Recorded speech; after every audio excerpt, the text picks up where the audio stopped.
Hello viewers, অচিন্তদার free coaching চ্যানেলে তোমাদের সকলকে স্বাগত জানাই। আজকের এই ভিডিওটিতে তোমরা যারা ক্যালকাটা ইউনিভার্সিটিতে বিএ হিস্ট্রি অনার্সে 6 সেমিস্টারে পড়ছো, তোমাদের যে CC13 পেপারটি রয়েছে আধুনিক ভারতের ইতিহাস, বা তোমাদের যে DSC A3 পেপারটি রয়েছে বাংলাদেশের ইতিহাস, এই দুটি পেপারেরই একটি ইম্পর্টেন্ট প্রশ্ন, বঙ্গভঙ্গ বিরোধী স্বদেশী আন্দোলনের সীমাবদ্ধতা আলোচনা করো, বা স্বদেশী আন্দোলন কেন ব্যর্থ হয়েছিল। এই প্রশ্নটি 10 নম্বরের কিন্তু আসতে পারে তোমাদের পরীক্ষায় 2024-এর সাজেশন অনুযায়ী। তো এই প্রশ্নটির উত্তর নিয়ে আলোচনা করবো। দেখো, স্বদেশী আন্দোলন ব্যর্থ হয়েছিল নানা রকম কারণে। প্রথমত, এর নেতৃবৃন্দ যারা ছিল তাদের লক্ষ্য ঠিক ছিল না এবং ঐক্য ছিল না। সমাজের নিম্ন শ্রেণীর মানুষকে তারা আন্দোলনে সামিল করতে পারেনি, কৃষক শ্রমিকদেরকে আন্দোলনে সামিল করতে পারেনি, মুসলিম সমাজকে আন্দোলনে সামিল করতে পারেনি। তাদের আন্দোলনটা ছিল অনেকটা এলিট গোষ্ঠীর আন্দোলন। তো এরকম নানা রকম কারণে এই আন্দোলন কিন্তু শেষ পর্যন্ত ব্যর্থ হয়, এবং এখানে এক একটি প্যারাতে এক একটা কারণকে এখানে মেনশন করা হয়েছে।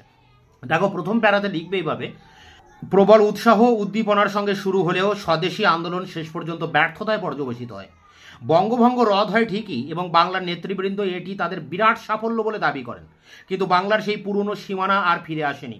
বাংলার মানচিত্র নতুনভাবে অঙ্কিত হয় এবং ভারতের রাজধানী দিল্লিতে স্থানান্তরিত হওয়ায় বাংলা ও বাঙালি তাদের গুরুত্ব হারায়। বাংলার স্বদেশী ও বয়কটের আদর্শ বিশেষ সাফল্য মণ্ডিত হয়নি।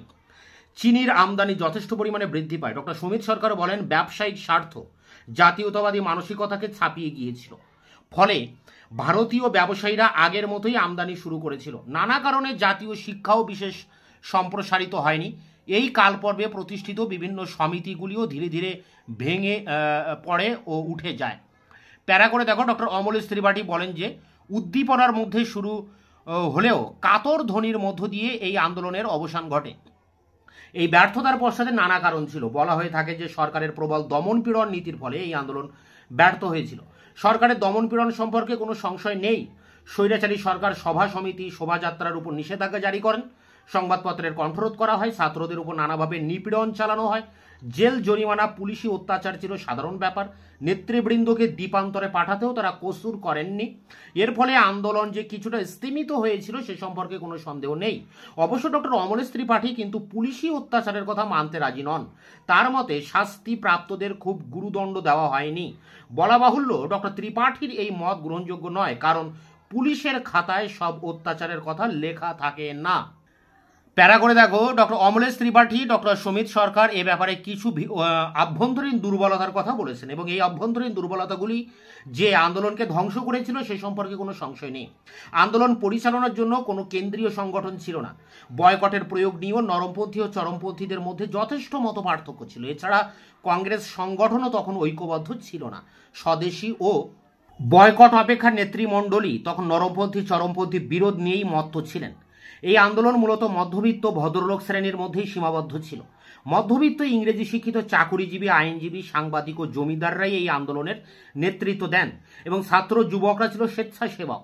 নিম্নবর্ণের সাধারণ শ্রমজীবী মানুষ ও কৃষকদের সঙ্গে এই আন্দোলনের কোনো সম্পর্ক ছিল না। স্বদেশী আন্দোলন পরিচালনার জন্য যে সমিতিগুলি গঠিত হতো তাতেও প্রাধান্য ছিল ভদ্রলোক শ্রেণীর।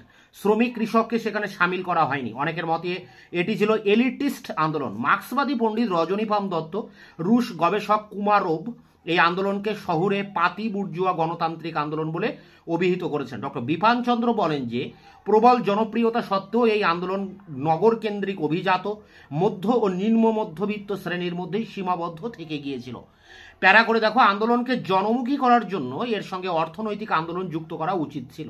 শ্রমিক কৃষকদের দুরবস্থার প্রতিকার, শ্রমিকদের মজুরি বৃদ্ধি বা কৃষকদের খাজনা বৃদ্ধি প্রতিরোধ, জমিদারি অত্যাচার প্রভৃতি বিষয়কে উপেক্ষা করায় এই নেতারা শ্রমিক আন্দোলনে কিছু পরিমাণে উপেক্ষা করায় শ্রমিক কৃষকরা এই আন্দোলনের সঙ্গে কোনো আত্মিক যোগ খুঁজে পায়নি। স্বদেশী নেতারা শ্রমিক আন্দোলনে কিছু পরিমাণে যোগ দিলেও কৃষকদের সম্পর্কে তারা কোনো চিন্তা ভাবনা করেননি।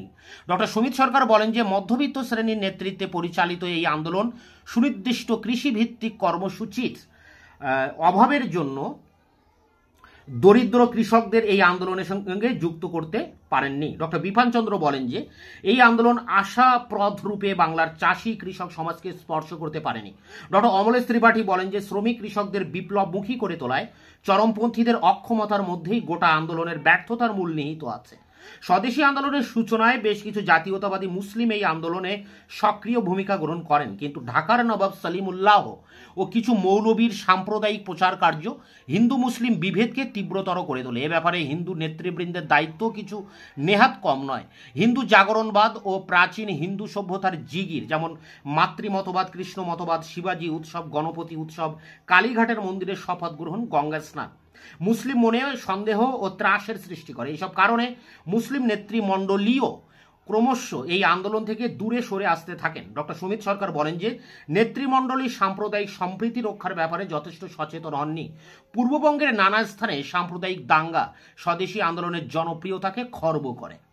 প্যারা করে এটি শেষ প্যারা। কেবলমাত্র মুসলিম সম্প্রদায় নয়, ডক্টর অমলেন্দু দে তার বাঙালি বুদ্ধিজীবী ও বিচ্ছিন্নতাবাদ গ্রন্থে এবং ডক্টর শেখর বন্দ্যোপাধ্যায় তার the Namasudra movement in Bengal গ্রন্থে দেখিয়েছেন যে পূর্ববঙ্গের অধিকাংশ তপশিলি হিন্দু, বিশেষত নমশূদ্র ও রাজবংশী সম্প্রদায় স্বদেশী আন্দোলনের প্রতি বিরূপ ছিলেন, কারণ তারা উচ্চবর্ণের হিন্দুদের শোষণে জর্জরিত ছিলেন এবং এই উচ্চবর্ণের হিন্দুরাই স্বদেশী আন্দোলনে নেতৃত্ব দিয়েছিলেন।